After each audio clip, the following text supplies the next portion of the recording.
Salut à toutes et à tous, bienvenue sur la chaîne Ciné-Série Galaxy. Vous voyez, décor nouveau, je vous en parlerai dans quelques temps. J'ai changé les posters.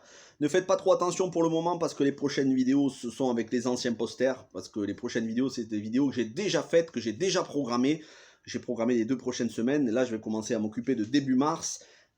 Pour le coup, voilà, donc Matrix, Résurrection, Dune, The Batman, Resident Evil, Welcome to Raccoon City, c'est les nouveaux posters qui vont rester quelques mois sur le décor, et puis probablement que d'ici là, il y aura le nouveau décor avec la bibliothèque vitrée, figurines, consoles, tout le setup que je vous avais dit que je ferais, ça va arriver probablement avant l'été, en tout cas au printemps.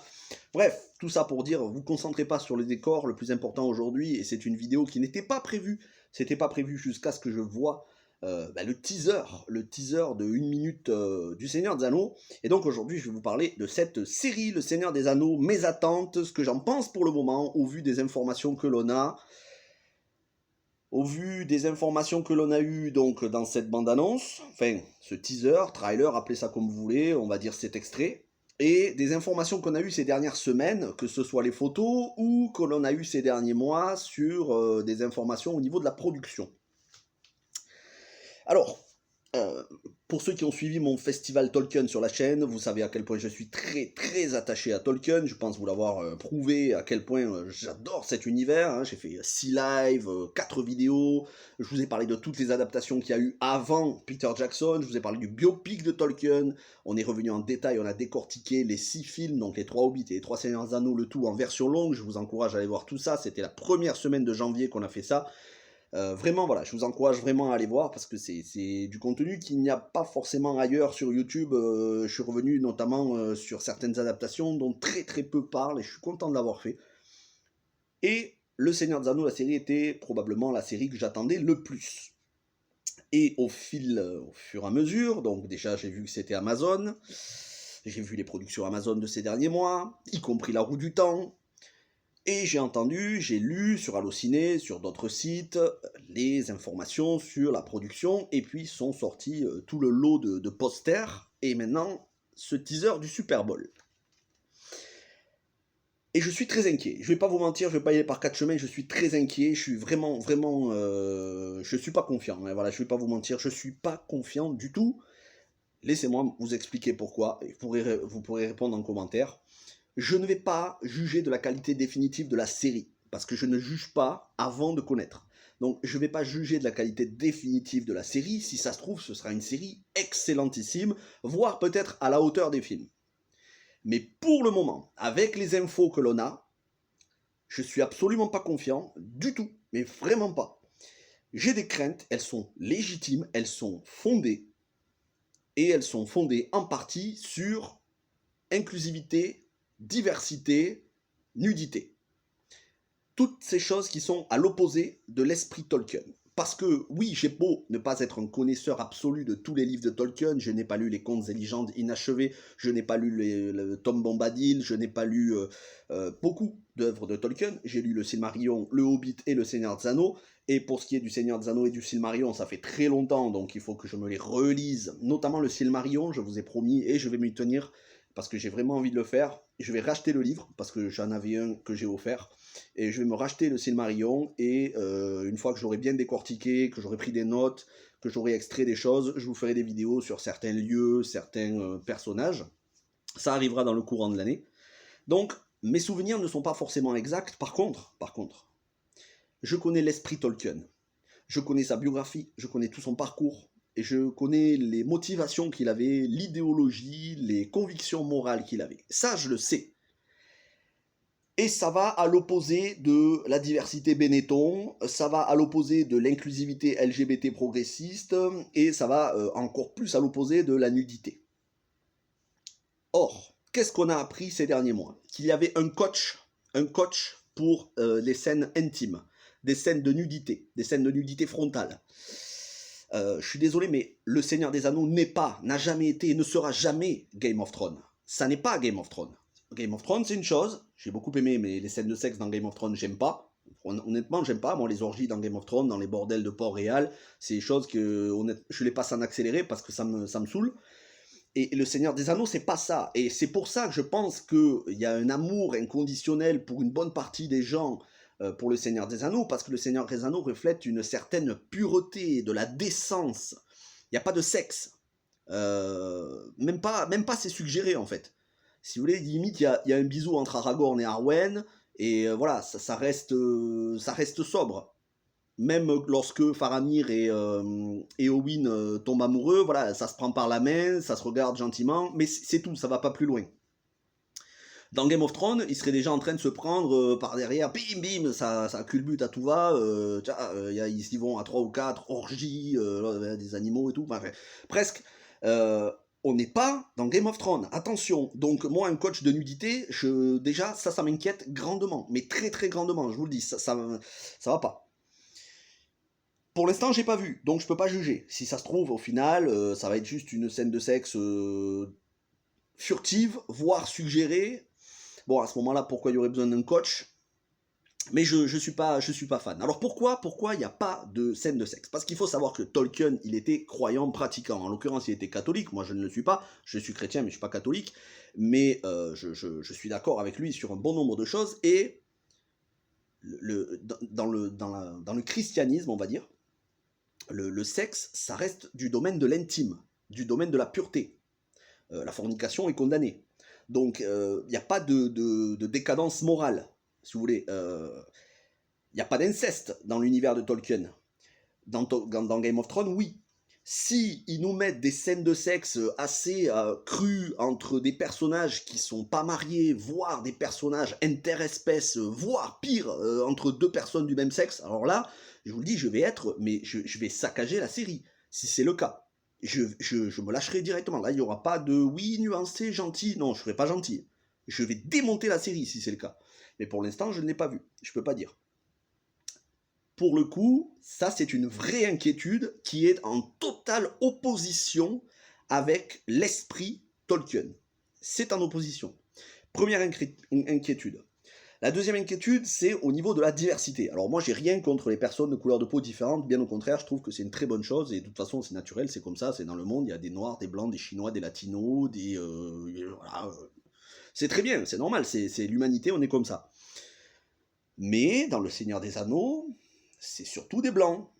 Et quand on a d'autres qui sont pas blancs, les légions de Haradrim venues de l'Ouest, tout ça, donc des orientaux, ce sont une espèce. Il n'y a pas d'elfes noirs.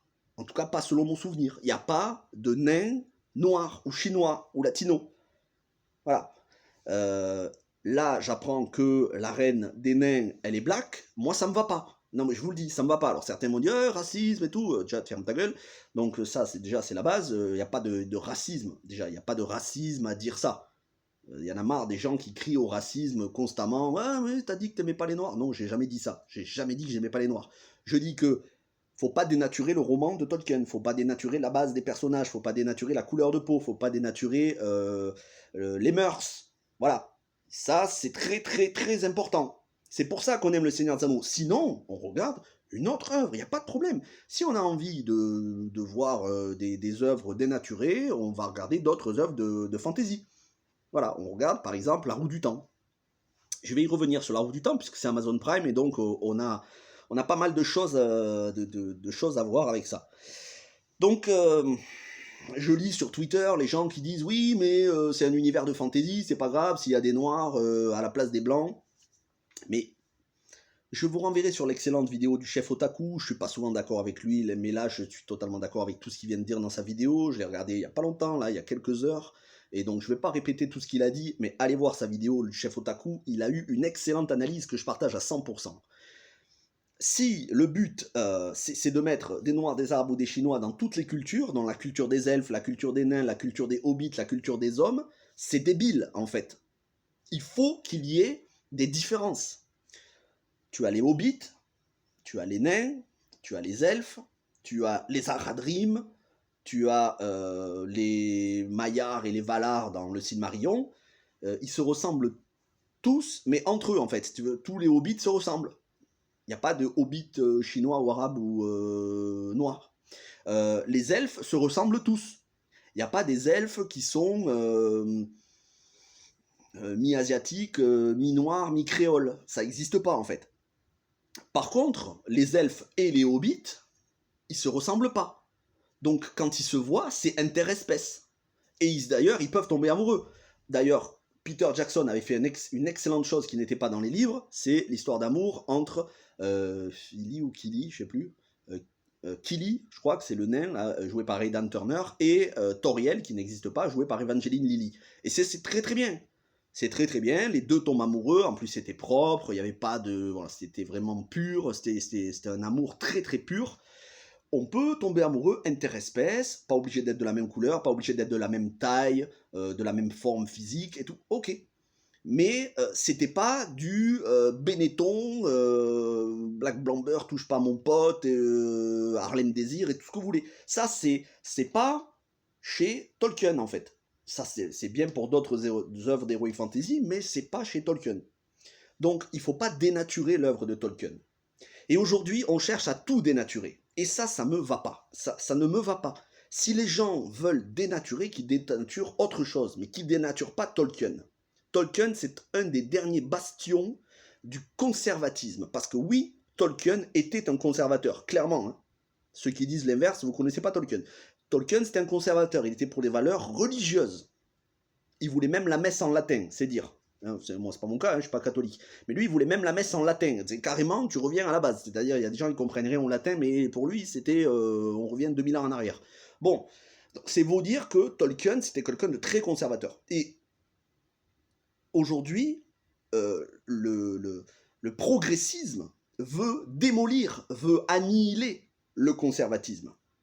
Et moi, je suis anti-progressiste, vous le savez. Alors, je ne suis pas forcément conservateur dans le sens catholique, républicain du terme, ou mélange de politique et religion, pas du tout. Mais faut comprendre l'esprit Tolkien, il faut saisir l'esprit Tolkien. Peter Jackson a su le faire parfaitement. Et il faut respecter l'esprit Tolkien. Avec éventuellement de petites différences à la marge. Voilà, Toriel, elle n'existait pas. Il manquait de femmes peut-être dans l'univers du Seigneur des Anneaux. En vrai, il manquait pas beaucoup de femmes parce qu'il y avait des femmes fortes comme Galadriel, Arwen et d'autres. Mais voilà, il a inventé un personnage féminin et c'est un excellent personnage féminin. Mais attention, si, et ça a l'air d'être le cas, on nous montre une Galadriel ultra badass qui se bat comme un mec. Alors déjà, le fait de ne pas avoir pris Cate Blanchett, je comprends pas, parce que Cate Blanchett, elle a à peine la cinquantaine, elle est encore très jeune, il suffit un petit peu de maquillage ou d'effets spéciaux, un rajeunissement par petites touches, et vous avez une Cate Blanchett qui aurait pu faire le rôle de Galadriel. Hein. Galadriel, c'est une elfe, hein. Elle a une longévité... il y a 2000 ans en arrière, elle ressemblait quand même à la Galadriel du Seigneur des Anneaux et du Hobbit. Donc bon, avoir pris une actrice différente, déjà qui ressemble pas, ça me pose un problème. Mais là, ils ont l'air de réécrire le perso. On le voit, ça veut se la jouer féministe. Vous avez vu, on est des femmes puissantes, on est des leaders. Galadriel, elle a pas besoin de ça. Elle en impose. Tu la vois dans le Seigneur des Anneaux, la communauté de l'anneau, elle te met en PLS direct. Rien que par un regard. Elle désarme tout le monde, quoi. Tout le monde sont pas bien. Ils se disent ah ouais, elle est dans ma tête, elle est en train de me parler. T'as Boromir est là, j'ai entendu parler dans ma tête. Elle te rassure tout le monde, elle te met en garde tout le monde, elle donne du courage, rien qu'avec un regard, rien qu'avec une petite parole. Donc c'est une femme forte. Elle n'a pas besoin d'être en armure et se battre et prendre la place des hommes sur le champ de bataille, en fait. Ça, c'est on va dire la révolution féministe de ces dernières années. Attention si on nous fait du progressisme féministe dans Le Seigneur des Anneaux. Ça n'est pas dans les œuvres de Tolkien. C'est pas du tout ça.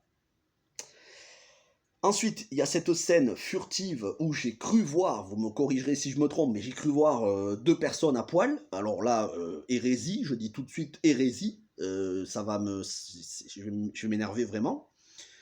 Donc j'attends de voir. Je préfère me dire que j'ai mal vu. Je préfère me dire que c'était furtif et qu'on verra rien d'autre. Parce que si on commence à voir des elfes s'accoupler à poil, ça va pas aller. Ça va pas aller du tout. Et je vais vous le dire, hein, pour le Seigneur des Anneaux, je serai intransigeant. Contrairement à beaucoup d'autres œuvres, je serai intransigeant. Le Seigneur des Anneaux, ça plaisante pas. Là, on touche à quelque chose qui, moi, qui m'a construit en partie. Donc, on verra. Pour l'instant, je suis pas confiant, mais je veux pas être définitif. Et puis, il y a l'inclusivité. Alors l'inclusivité, vous allez me dire, pour l'instant, on n'a pas de personnages qui ont dit qu'ils allaient être LGBT, trans ou ce genre de choses. C'est vrai. Pour l'instant, on ne sait pas. C'est Amazon Prime le problème. Et comme je vous parlais donc de la roue du temps, je suis très content d'ailleurs, je remercie toutes les personnes qui ont suivi toutes mes vidéos sur la roue du temps, elles ont cartonné, il y en a certaines qui ont dépassé les 1000 vues, c'est énorme, et il y en a beaucoup qui se sont abonnés grâce à ça.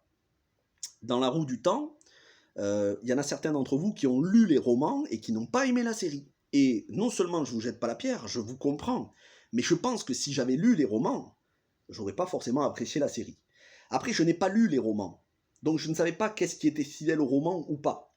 Mais c'est vrai que quand on voit Moiren Sedai jouée par Rosamund Pike en train de se la jouer LGBT avec l'autre chair de Myrline, là, la chef des Aes Sedai, et qu'on apprend qu'en fait elle est lesbienne et qu'en cachette, donc d'un côté elle est avec son champion, on sent une affection, puis ensuite on voit qu'elle est lesbienne mais elle le cache.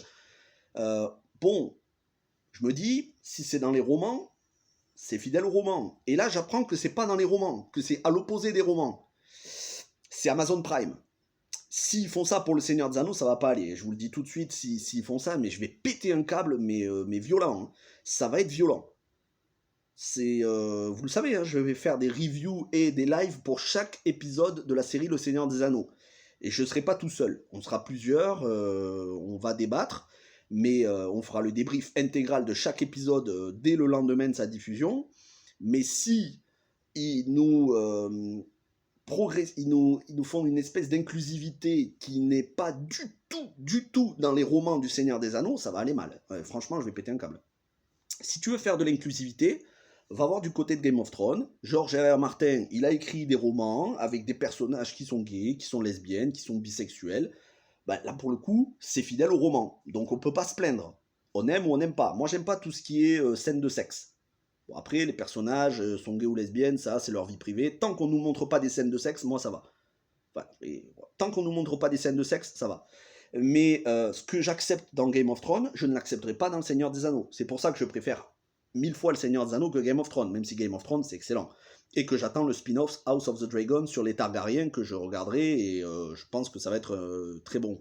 Mais attention, le Seigneur des Anneaux n'a jamais été, ne sera jamais Game of Thrones, et il faut pas, sous prétexte que c'est Amazon Prime et qu'ils veulent faire un petit peu de récupération pour les minorités qui crient très fort, faites-nous des yels et des personnages non genrés, non, tu fais pas ça avec le Seigneur des Anneaux. Si tu le fais, Amazon Prime, si vous faites ça, attendez-vous à subir les foudres des fans, des puristes comme moi, qui sont plus attachés à la vision de Tolkien qu'à la vision progressiste. Donc, en résumé, et pour terminer, parce que cette vidéo est déjà très longue, 18 minutes, je suis absolument pas confiant sur ce que j'ai vu. Oui, visuellement, ils ont l'air d'avoir mis les moyens financiers, pas les personnages, les décors ont l'air assez beaux, ça a l'air d'être tourné en décor naturel, de toute façon, ça a été tourné en partie en décor naturel. J'espère qu'on va vraiment se rapprocher du Silmarillion, et que ça va pas être une intrigue totalement inédite, mais que ça va être vraiment inspiré du Silmarillion. J'espère qu'ils vont pas se permettre de prendre des libertés au niveau de l'esprit et trahir l'esprit Tolkien en y ajoutant beaucoup trop de diversité et de l'inclusivité. Pour l'instant, au vu des déclarations qu'il y a eu, coach en sexualité, reine des nains, diversité, pour l'instant je suis pas du tout confiant, mais je vais pas jeter la pierre sur la série, je ne l'ai pas vue, comme tous d'ailleurs, on ne l'a pas vue, donc je vais pas juger définitivement la série. Je suis dans l'expectative. Je suis sur une hype qui est entre le chaud et le froid. Je vais me calmer, mais je ne suis pas confiant par rapport à ce que j'ai vu. Maintenant, je voudrais que Amazon Prime me rassure en me montrant des choses qui sont fidèles à Tolkien. Voilà. Je ne sais pas quel est votre avis, dites-le moi en commentaire. Je vous souhaite une très bonne journée. On se retrouve dès midi pour Midway de Roland Emmerich. On continue la mini rétrospective Roland Emmerich. Hier, c'était Independence Day 2 et demain, ce sera le jour d'après. Jeudi, jeudi, il y aura une autre vidéo. Vendredi, il y aura la vidéo théorie sur The Walking Dead, les origines de l'épidémie, donc la suite. Et ensuite, la semaine prochaine, d'autres films, d'autres séries. Et là, je suis en train de préparer le mois de mars. Donc, beaucoup de choses qui vont arriver. Mais je tenais à en parler parce que, voilà. Je ne suis pas confiant. Et j'aimerais savoir quel est votre avis sur ce que vous avez vu, sur ce que vous ressentez. Merci à tous, portez-vous bien et ciao tout le monde.